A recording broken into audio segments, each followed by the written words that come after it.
안녕하세요. 금일은 미국과 한국 간 조선업 협력에 대한 내용을 전달드리겠습니다. 미국 대통령으로 당선된 도널드 트럼프 대통령 당선인은 당선 후 24년 11월 7일 윤석열 대통령과의 통화에서 한국과 미국 간 조선업 관련 협력을 언급하였습니다. 그 이후 한국 조선소 주식은 폭등세를 보였습니다.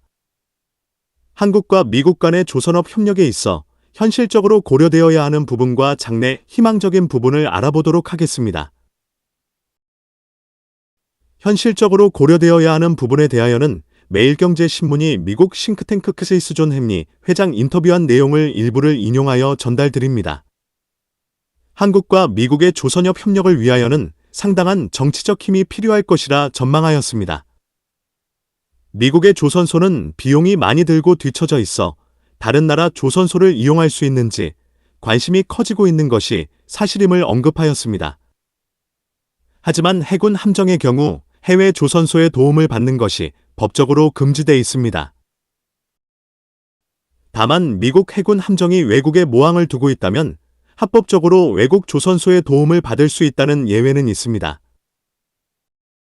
존 햄리 회장의 언급에 따르면 일본에 모항을 둔 미국 함정은 있어도 한국에 모항을 둔 함정은 없으며 이 때문에 협력을 위해서는 법안이 필요한 것입니다.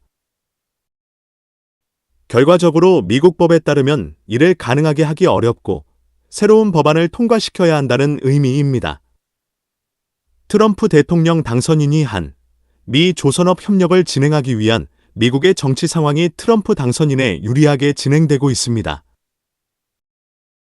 미국의 연방 상원의원은 공화당 53석, 민주당 46석, 애리조나 연방 상원의석 1석은 당선 미확정 상태입니다.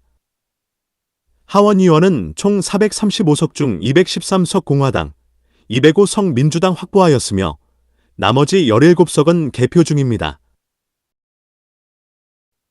이대로 진행된다면 하원마저 공화당이 우위를 차지할 것으로 예상하고 있습니다. 결과적으로 공화당이 행정부 및 입법부 모두를 석권하는 것으로 트럼프 대통령의 공약 실천에 큰 힘을 보태게 될 것으로 예상이 됩니다. 결론적으로 현재 미국 법으로는 한국 조선소의 도움을 받는 것은 쉽지 않다는 것이며 이를 극복하기 위한 방안 마련에는 미국 정치 상황이 트럼프 대통령 당선인에 유리하게 전개되고 있다는 것이 한국 조선소에 기대감을 키우고 있는 것입니다. 한국과 미국 간의 조선업 협력에 있어 희망적인 부분을 살펴보겠습니다. 미국 해군의 함정 MRO 발주 물량은 연간 20조 원 규모입니다. 미 해군은 올해부터 2028년까지 1,468억 달러, 약 200조 원을 들여 55척의 함정, 급유함, 구조선, 유도미사일함 등 포함을 건조할 계획입니다. 미 해군이 발주하는 선박을 당장 한국 조선소가 수주하는 것은 앞에서 언급드린 것과 같이 법적인 문제로 당장은 쉽지 않은 것입니다. 하지만 아시아 태평양 지역에서 패권 전쟁을 치열하게 벌이는 중국이 세계 1위 선박 건조 능력을 바탕으로 해군력을 빠르게 증강하고 있는 것은 당장 미국의 위협으로 다가오는 것이 현실입니다. 아시아 지역에서 중국의 팽창을 저지하고 견제하기 위한 해군력 증강이 필요하며 이를 위한 협력 파트너는 한국밖에 없는 것이 현실입니다. 세계 1위 선박, 함정의 설계, 건조 능력을 보유하고 있는 한국의 능력은 미국 입장에서는 꼭 협력이 필요한 것입니다.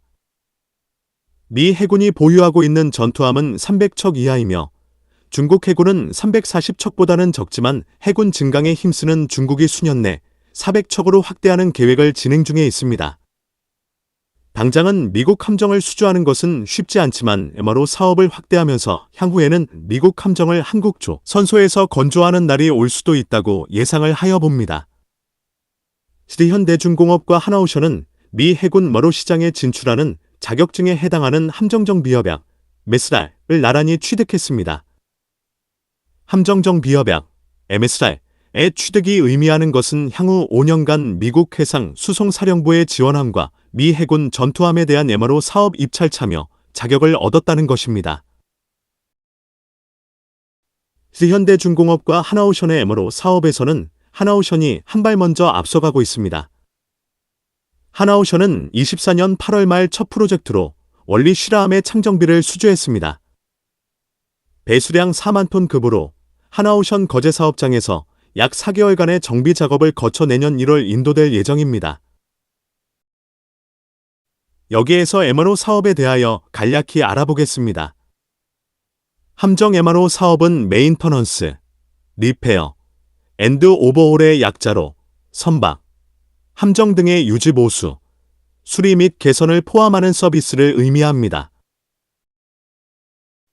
이러한 사업은 장비나 시스템의 안정성과 성능을 유지하고 수명을 연장하며 비용을 절감하는 데 중요한 역할을 합니다. MRO 사업의 유지 보수, 메인터넌스는 정기적인 검사와 점검을 통해 장비나 시스템의 상태를 점검하고 필요한 경우 수리를 진행합니다. 수리, 리페어는 고장이 발생한 장비나 시스템을 복구하고 원래 상태로 복원합니다. 개선, 오버홀은 장비나 시스템의 주요 부품을 교체하거나 개선하여 성능을 향상시킵니다. 함정 MRO 사업을 통해 비용을 절감하고 장비나 시스템의 수명을 연장할 수 있습니다. 향후 미국 해군의 함정 MRO 발주 물량인 연간 20조 원 규모의 상당 부분을 한국 조선소가 수주할 가능성이 높습니다. 미국이 중국을 견제하기 위하여 해군력을 유지 및 증가하는 방법에 있어 자국의 힘으로는 부족함을 인지한 것입니다. 미국의 경우는 앞에서 언급한 것과 같이 선박을 만들고 수리하는 조선업 생태계가 붕괴된 지 오래되었습니다. 이 같은 현실을 알고 있는 트럼프 대통령 당선인이 윤석열 대통령과의 첫 통화에서 한미 조선업 협력을 언급하였다는 것은 미국이 조선업 분야에 있어 중국에 크게 밀리고 있음을 알고 있다는 것을 방증하는 것입니다. 선박 분야의 선박 건조를 넘어서 방위산업으로의 확대는 한국 조선업의 새로운 기회가 될 수 있습니다. 현재 한국 조선소에서 방위산업을 진행하는 곳은 하나오션, CD현대중공업, SJ중공업이 유일합니다. 삼성중공업은 방산 분야에 대한 실적과 시설이 준비되어 있지 않아 앞으로 미국과 한국 간의 함정 분야 협력에 대한 수혜를 놓칠 가능성이 있습니다. 한국 조선소가 새로운 먹거리를 미국으로부터 확보하는 것은 조선소에 긍정적이라 할 수 있습니다. 선박, 해양 관련 산업 및 기술에 대한 궁금한 점이 있는 분들은 아래의 카페로 방문을 하시면 많은 정보와 도움을 받으실 수 있을 것으로 생각합니다. 감사합니다.